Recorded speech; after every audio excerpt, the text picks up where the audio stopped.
मैं डॉक्टर मलिक बात कर रहा हूँ। आज हम बात करें, मैं इंटेंसिव केयर स्पेशलिस्ट हूँ। इसके पहले भी बहुत सारे वीडियो कर चुका हूँ। आज एक स्पेशल कंडीशन के बारे में बात करूँ। मिगी बोलते हैं उसको, मिगी के दौरे माने फिट्स बोलते हैं ना, जनरल कॉम्बिनेशन मिगी के दौरे बोलते हैं। मिगी वो कंडीशन है, उसके दौरे भी आ सकते हैं।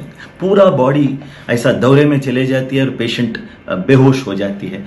ये कंडीशन बहुत जनों को होती है, बहुत लोगों को होती है। उसको दवा लेते रहते हैं पेशेंट्स। मगर ये एक इम्पॉर्टेंट, मैं क्या बोलना चाहता हूँ, कंटिन्यूस दवा लेने से कुछ नहीं होगा। मगर ज़्यादातर लोग ऐसा करते हैं, कम से कम कभी टैबलेट भूल जाते हैं, 2-3 दिन छोड़ देते हैं।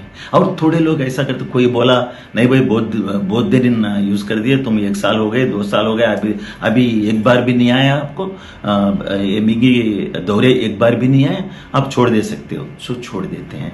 सो ऐसा काम मत करो, क्योंकि कभी भी टैबलेट बंद करने के बाद आपको ये समस्या शुरू हो सकती है कि ये मिगी के दौरे जो होते हैं ना, वो दौरे कंट्रोल नहीं होते हैं। मिगी के दौरे कंट्रोल नहीं होते, वो कंटिन्यू होते रहते हैं। दौरे ऐसा कंटिन्यू होते रहते हैं और बेहोश हो जाते हैं, और बीच बीच में दौरे आते रहते हैं। इतना परेशानी है, इतना डेंजर है, आपको इमीडिएट हॉस्पिटल में शरीक करना पड़ता है। और वो भी कैसा शरीक करना, वो इम्पोर्टेंट है। जो भी आप देखा ऐसे कंडीशन में दौरे आ रहे हैं, मिगी के दौरे आ रहे हैं और पेशेंट बेहोश है, आप पहला पेशेंट को एक तरफ मोड़िए, ऐसा लेफ्ट साइड और राइट साइड मोड़िए, सर को थोड़ा नीचे रखिए और ये दांतों के बीच में कुछ एक स्पून लगाइए, कुछ हार्ड वाला चीज, क्योंकि वो जीभ को काटे नहीं है। और अगर उल्टी हुई तो भी बाहर आ जाती है। वैसा सिचुएशन में आप एम्बुलेंस ले विद ऑक्सीजन के साथ हॉस्पिटल ले गए तो वहाँ इमीडिएट आपको इंजेक्शंस, ऑक्सीजन वगैरह वगैरह देंगे, 90% कम हो जाएंगे। मगर ऐसा भी होता है कि समटाइम्स कम नहीं होती है, तो आपको इमीडिएटली पूरा बेहोश करके एक बेहोशी दवा देके, हमारे जैसे डॉक्टर्स जो होते हैं बेहोशी दवा देके उसको वेंटिलेटर के ऊपर ले जाते हैं और 1 दिन तक वेंटिलेटर के ऊपर, उसके बाद में आप नॉर्मल हो जाते हैं। मगर इतना कॉम्प्लिकेशंस में अगर कभी नहीं जाना।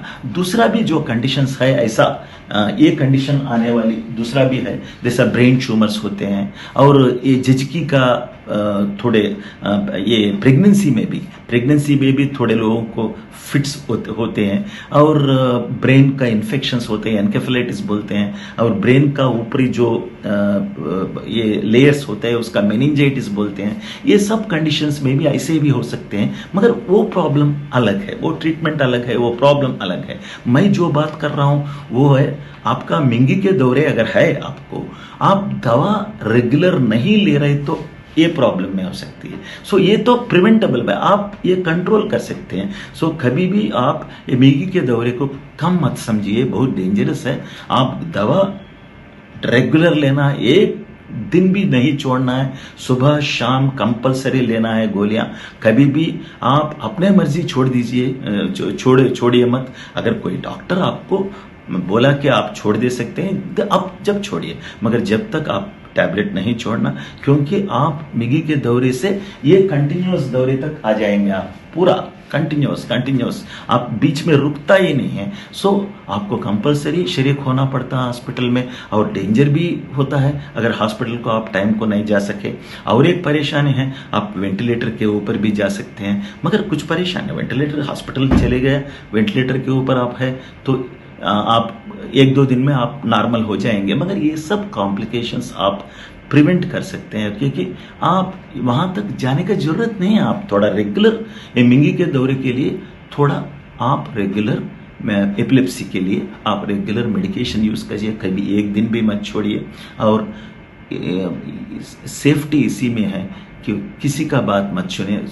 जो डॉक्टर साहब आपका दवा लिखे है उसके पास जाइए, नहीं तो न्यूरोफिजिशियन के पास जाइए, उनका फॉलोअप में रहिए।